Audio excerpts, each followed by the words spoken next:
Good morning sa inyong lahat at ngayong araw. Dito kami na naman sa ilog. Ligo na naman tayo kasi umaga pa naman. Mga 7 pa lang ng umaga. At naligo kami ng umaga kasi may pupuntahan kami ngayong araw yung schedule namin para doon sa mga beneficiary ni Marcos dito. At bibisitahin namin. Medyo mapalabang kami ng lakaran kaya kailangan namin maligo. Sa ganoon, fresh habang naglalakad. At pagbalik, dugyot na naman yun, sigurado. Medyo malayo yung kila Tatay Alejandro na yun. Saka, yun, maputik. Kaya, kailangan namin lakarin lang. At hindi kaya ng motor doon. Kaya naman ng motor, kaya lang nakatakot kami kasi nung nakaraan na punta namin doon. Muntik na kaming ma-aksidente doon. Kaya, nagdesisyon kami ngayon na lakarin na lang. Since kaya naman daw. At nalakad naman namin dati yun. Saka kakaulan lang din naman kahapon. Kaya I'm sure madulas yung daan. So yun, lakar na lang namin. Yan. Sama ko si Marcos dyan. Kakamot ang puwit.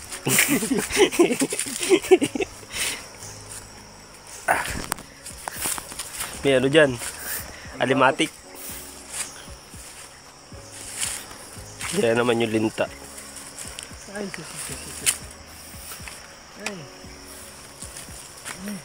Nung nakaraang araw may linta dito. Nagkapit sa paa ni Commander. Kaya ngayon medyo takot kaming umano.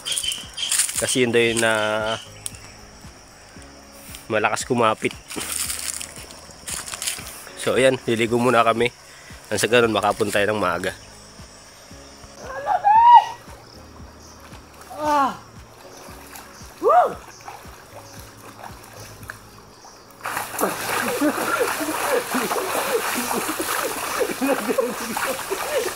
Ay, sa binigla. Pagkakatulog ba tayo? Pagradan na. Wala ka, bataan ako. Hindi, ayos yun.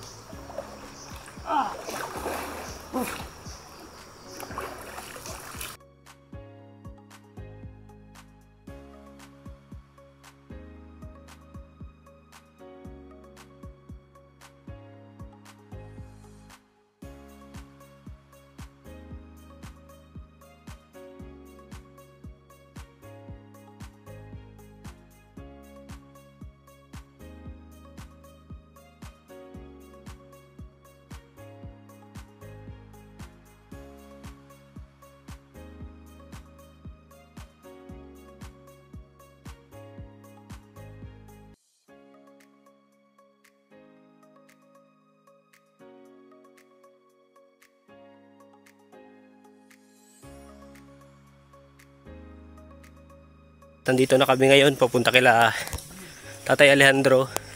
Nag-uumpisa pa lang kami maglakad. Tingnan naman yung dinadaanan namin. Ganyan po yung kalsada dito, yung daan dito hanggang doon kila Tatay Alejandro. Kaya mas minabuti namin maglakad na lang kaysa magmotor kasi mas delikado tayo sa motor. Tingnan nyo naman po kung gaano kaputik, gaano kalalim. Yan, medyo pagod na agad tayo. Pero okay lang kasi ito yung nakala naming schedule para kay Tatay Alejandro. Kahapon galing na kami dun sa isang beneficiary na yung nasuwag ng kalabaw. Pinunta namin kahapon. In-upload na yata ni Marcos kagabi or baka mamaya pa. So hindi ko pa natingnan kasi kahapon pagod kami. Nagtulong kami pag lalagay nung mais dun sa tracer. Tinitracer yung mais dito. Sa ganun.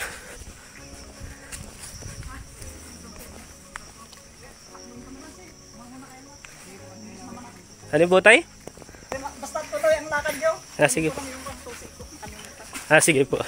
Hahabol lang po kayo. Sige po. Yan sa tatay.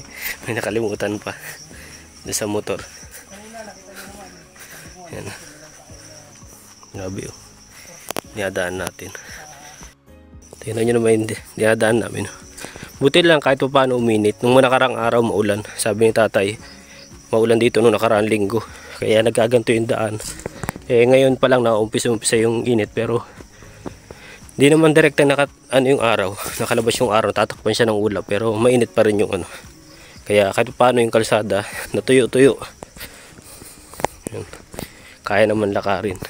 At nagpaada ako kasi yung tsinelas kong dala, natama dun sa sugat ko yan. Natama dyan yung bubong ng tsinelas ko. Masakit. Pinilit ko na nga lang kahit papilay-pilay. Ayos lang, basta mapunta natin si Tatay Alejandro. Makapag-abot ng tulong dun. Wala namang problema, kaya naman. At nalinisan ko naman siya ng ayos. Pag uwi namin sa bahay, hinugasan ko agad siya ng sabon. Tapos may betadine naman kaming dala. Nalagyan ko naman agad. Kaya safe naman yung sugat natin.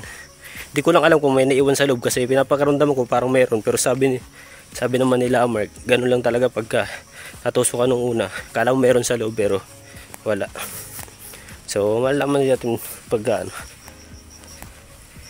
Ngayon lalakad muna tayo dito ng medyo kalayuan. Siguro kung lalakaran namin to nasa may 1 oras din siguro to lalakaran na puro ganito yung dinadaanan.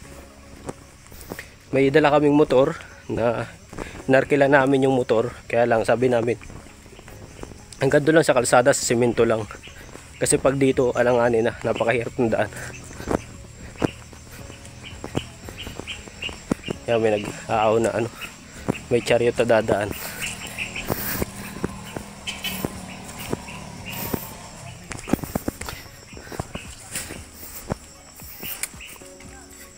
Grabe yung daan. May daan din dito, pero dito kami sa pataas kasi yung kina Tatay Alejandro ahon lusong pa yun. Grabe oh. Tingnan nyo naman kung gaano kalalim mga putik dito. May nababang chariot. Pababayin muna natin kasi baka mawalan sila ng buwelo.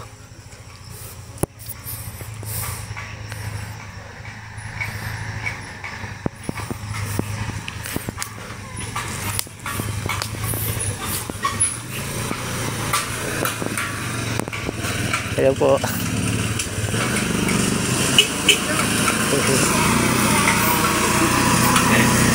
Buti kinakaya oh. Yun lang. Ay, hirap na yung chariot oh. Grabe.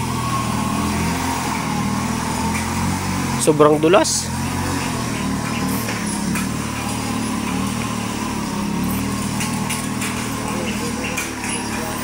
Hirap na hirap yung chariot.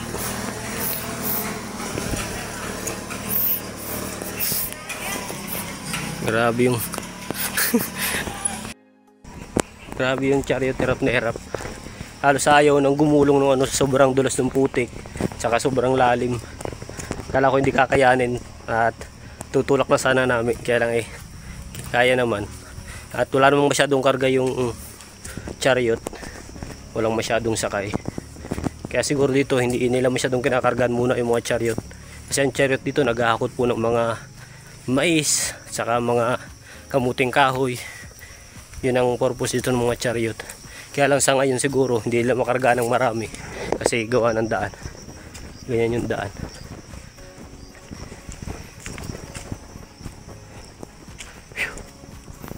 Pagod.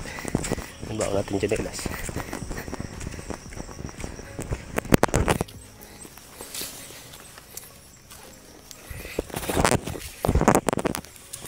May baon din naman kaming tubig kahit paano. Nagbili kami dun sa kalsada, dun sa may baba. Bawal pumunta dito kasi kailangan namin ng tubig. Mahirap pag walang tubig kasi ganito kalayo yung lalakarin.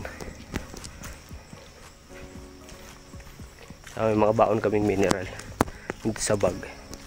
Saka baon na rin kami ng pamalit na damit. Alam nyo naman yung gantong lakaran, pawis ang ano natin dito. Kaya siguro papalit kami ng damit pagdating doon kay Tatay Alejandro.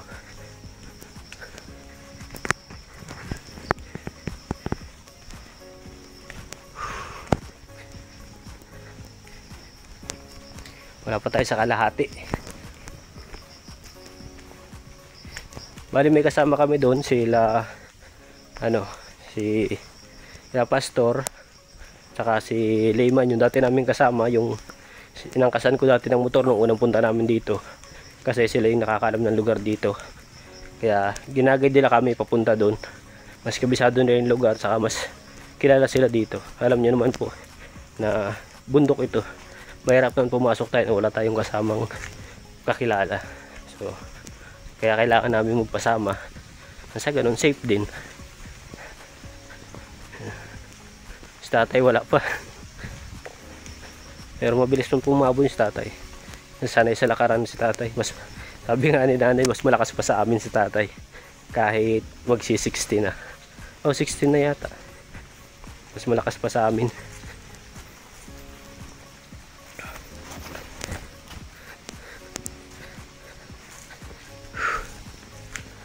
Sabi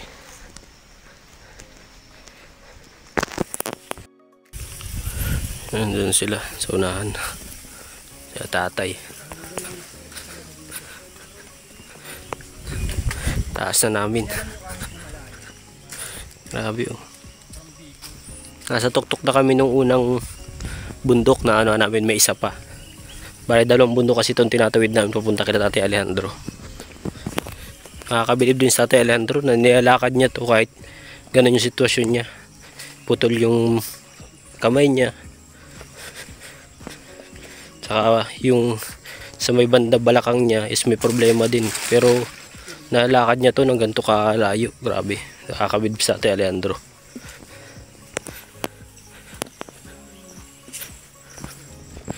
Yan, pababa na. Diyan sa unahan yung natandaan ko na umusok yung motor namin dito. Tapos sa banda unahan pa sa baba pa yung muntik mahulog si Marcos. O yung cellphone yata niya nahulog. Hindi ko na matandaan. Dito, ito yung mataas na ahonin na pagdating namin dito, umusok yung service namin dati, yung motor ni Clayman. Nung packet kami dito kasi nakamotor kami nun at tuyo ito noon, kaya lang talagang sa sobrang taas ng ahonin hindi kinaya, umusok yung motor. Nasunog na yung pambelt, buti na lang ang ginawa namin, tinulak namin siya hanggang makarating niya sa taas. Pagdating sa taas, pinagpahinga namin kaunti, tapos saka na namin pinandar ulit. Yan, medyo mataas itong pa. Mataas kasi itong ahonin na to. Sa unahan dyan yung tumba sila tatay saka si Marcos. Si Marcos yung angkas nun, ako nakangkas kay Layman. Natumba sila dyan noon sa ano dyan, sobrang lalim nung putik. Lalo ngayon siguro. Check natin doon sa unahan.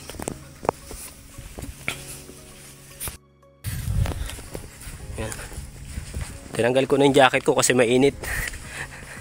Nagpapawisan tayo ng sobra kasi naka-jacket tayo. Yan. Kala ko kasi iinit ng direkta yung araw, pero awa naman ng Diyos, makulimlim naman siya. Mainit lang yung pinakang singaw niya, pero yung rekta ng araw hindi naman ano, natatakpan naman ng ulap. Nga lang, medyo nakirot yung sugat natin. At mahaba-habang lakaran to. Pero ayos lang. Ganun talaga.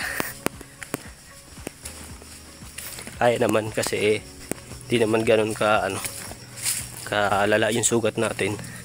Nakakirot lang talaga siya kasi nasa paa. Siyempre naglalakad tayo. Kaya talagang kikirot.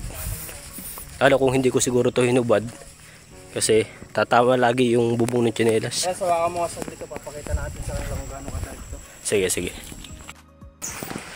Yan, pababa na kami ng sapa dito. Kailangan namin dumaan sa sapang ito papunta doon sa ano. Ito yung paltandaan namin na sapa. Ibig sabihin na sa kalahatian na tayo ng nilalakad namin. Nakaisang bundok na tayo. Paglampas ito sa sapa, isang bundok na naman. Akyat, tapos baba, tapos kaya Tatay Alejandro na yun.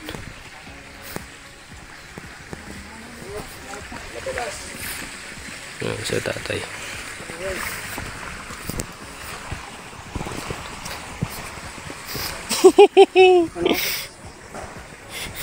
Nakaabang si Pugi. Nakaabang si Pugi. Dito na ako doon. Nakapaan naman ako. Lamig, sarap. Kasi dumaan dito. Yan, sa gilid. Dulas to. Tinan mo nga kung matigas ng tirans. Malambot? Kasi ako dapat pala tinanggal ko. Malambot? Malambot? Dito ka oh.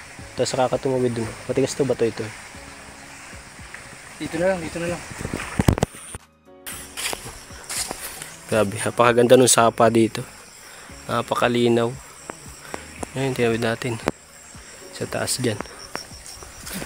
Ito na yung umpisa nung ahonin na isa pa. Pangalawang bundok.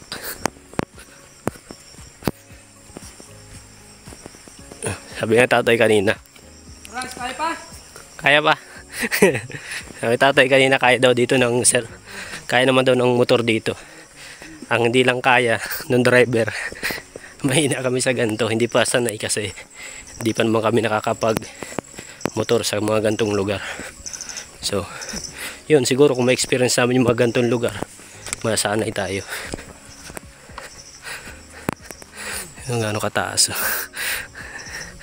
Nasa taas na sila.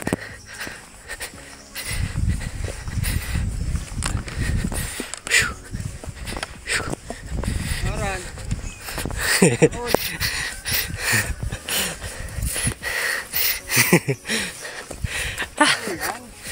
Kakayanin?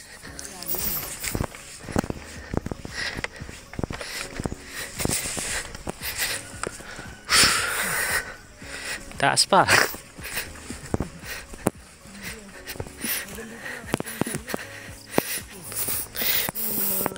Grabe naman oh. Lalim. Pero may mga bakas ng motor oh. Paano na nakakit dito yung ganyan. Tibay ng mga motor nila dito. Asran! Hinihingal na nga. Ha? Hinihingal na. Pagod na? Di pa naman, hinga lang.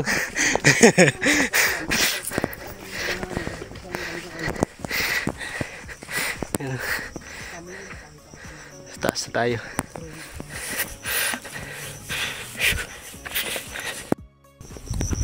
Yan. May nakita ako dito. Ha? Meron kaya? Diyan yata kay Tatay Alejandro. Pero ito, goods na ito pong palakas. Bayabas. Kumuha tayo ng bayabas, pampalakas.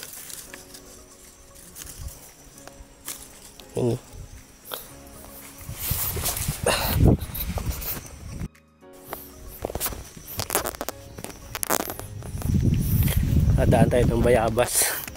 Doon sa daan. Pampalakas. Ang dami po. Hindi dito pinapansin yung bayabas, napakarami. Siguro mga sawa ng tao.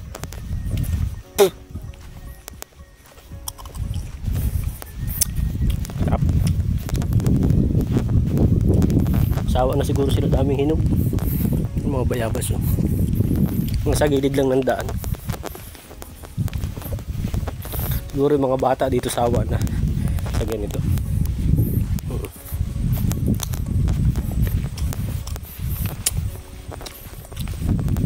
Matamis. Kami saging nasa kalsada lang. Yan. Nasa tabindaan lang.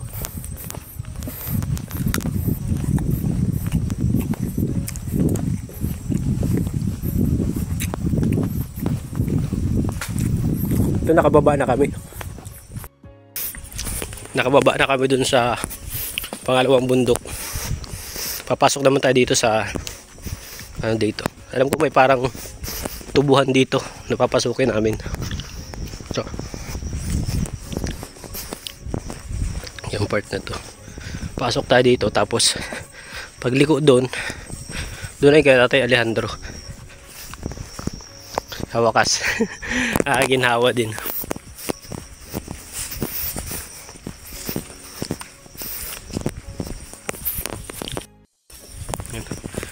Okay lang naman kahit naka paa kasi wala namang mga bato-bato. So wala naman tayong naapakang mga bato masakit sa paa. Yun lang kasi yung mahirap pag nakapaa ka. Yung mga bato-bato, yung mga matatalas na bato.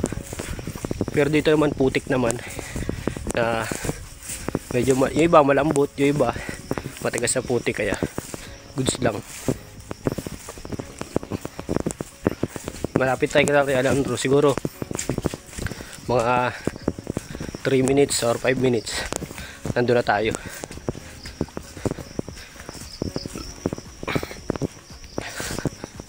Busog agad ako doon sa bayabas. Grabe pa rin dito sa saging. Si Tatay Alejandro yata nagtatanim yan. Kasi Tatay Alejandro, kung makapanood dyan sa vlog ni Marcos, putol yung ano niya, yung kamay. Pero nakakain niyang magtanim at mag-ani ng saging. May ginagawa lang siya dun sa sa barita, yung barita, yung pang dukal. Nilalagyan niya ng tali. Tapos yung tali, may susuotan lang nung kamay niya na putol. Sinusuot niya dun yung kamay niya para maputol niya yung saging or maitanim niya ng ayos. Yan, malapit na tayo. Kita-kita lang doon sa kanila. Yan, dito na tayo kila Tatay Alejandro. Yan yung bahay niya, sa likod niya sagingan na yan. Tatandaan ko ito kasi may bahay na dyan. Dyan yung sa pinsan ni Tatay Alejandro.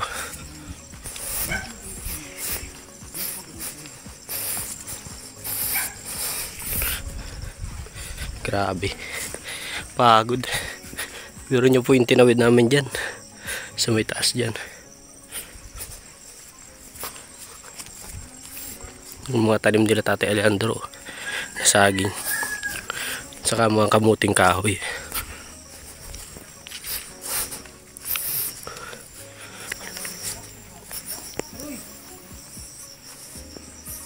Nasaan?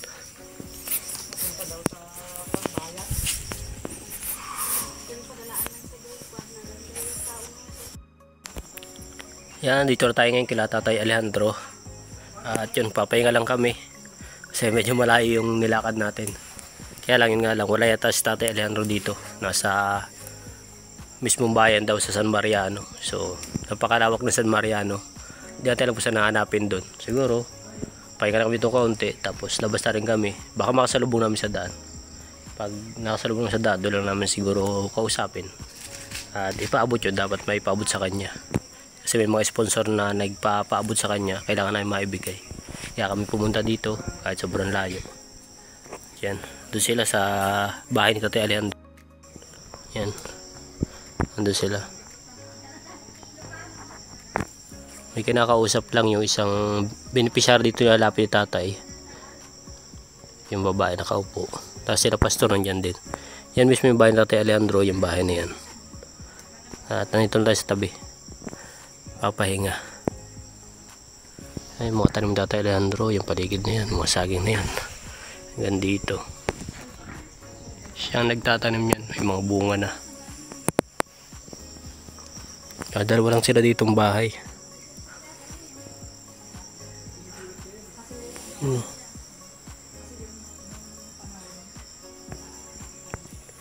Yan na, ilagay ng sugat natin ngayon. Parang may laman sa loob. Namamagana rin siya.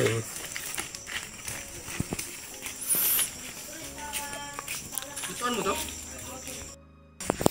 Ganda ng lutuan dito.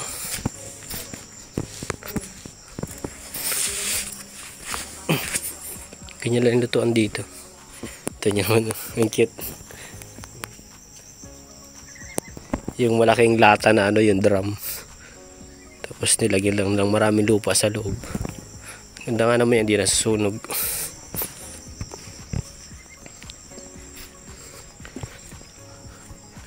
Diyan yung nilalakad namin dyan. Palabas dyan. Gandun.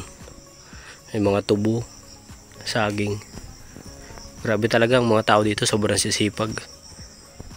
Samantalang sa Bicol, ang makita mo lang doon nyug, tapos mga damo na. Dito, pag tumingin ka kahit saan ka tumingin, puro halaman ang makapakinabangan mo. Okay, tumingin ka dito, sagingan. Dito, tubo. Tapos dito, saging pa rin. Yan. Napakagaling, napakasipag ng tao dito. Dahil kung gano'ng kalawak din sagingan. Yan. Puro sagingan. Hanggang doon sa may taas. Yan. Nakakabilib talaga mga tao dito kasi pagod nila sa pagtatanim. Kaya naman siguro Kaya ganoon lang ka ano yung mga tao dito, ilan yung mga naghihirap. Although may mga naghihirap pero hindi sila ganoon ka ano. Kasi dito parang tulungan ang mga tao dito. May bayan na yan sila itong tinatawag. Pag nagpapatanim, kahit pa sabi mong may mayaman ka, may kaya ka, makipagtanim ka rin sa kanila. At pag ikaw naman yung nangailangan kasi na magpapatanim ka, sila rin yung mga taong pwede mong maupahan. Tapos pag sila naman yung may papataniman, kailangan mo rin makiisa. Kahit pa sabi mong medyo nakakangat ka sa buhay, kailangan mo rin magtulong pagtatanim. Ganun ang bayanihan dito. Parang ano talaga, bigayan talaga sila. Kahit pa sabi mong ano, nga, may kaya ka, ibabayad mo na lang. Hindi aari dito kasi kailangan dito tutulong ka rin. Kasi bayanihan din yung pinag-aaral. May pagkakaisa sila dito. Ayan. So yan, lakad na naman tayo pabalik.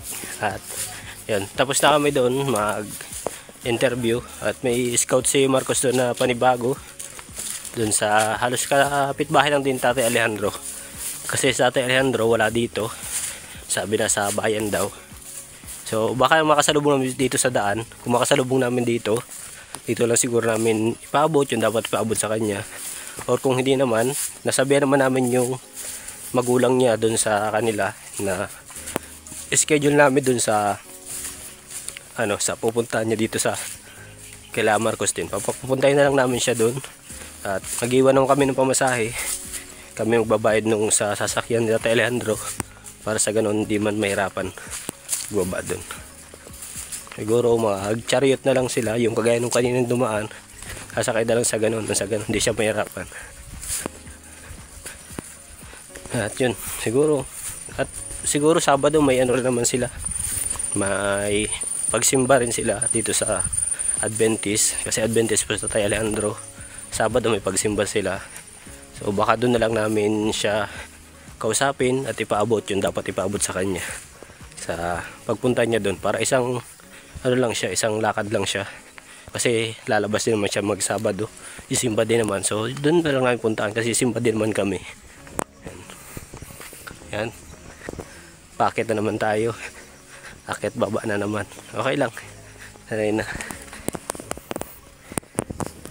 Tingnan ko yung sugot ko kanina na maga na siya. Linisin ko na ulit pag uwi, tapos lagyan ko ng betadine. At may betadine naman kaming dala.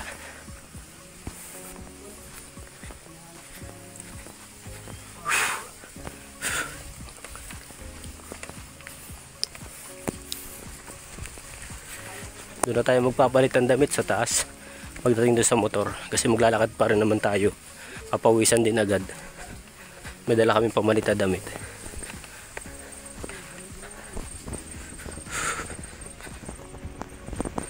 Ayan, taas-taas na yun. Nilakaran natin.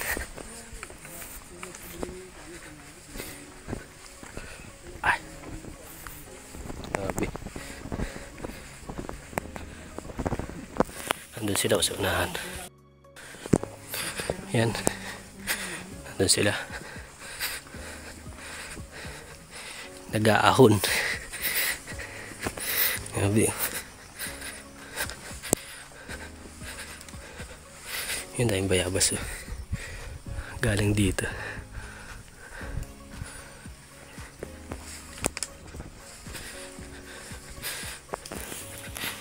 Yan, dito pa rin kami ngayon sa gitna nung daan, paakyat dito sa tinaan namin, yung paahon na yan.